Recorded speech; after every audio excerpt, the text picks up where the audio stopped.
बात करेंगे Pakistan stock market की, जहां जबरदस्त तेजी का रहा 100 इंडेक्स 49,000 का हिस्सा उबूर करके 6 साल की बुलंद तरीन सतह पर जा पहुंचा।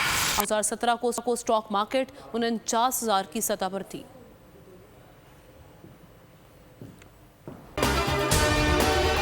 अगर आपको ये वीडियो पसंद आई है तो हमारे चैनल को सब्सक्राइब करें और बेल आइकन पर क्लिक करें।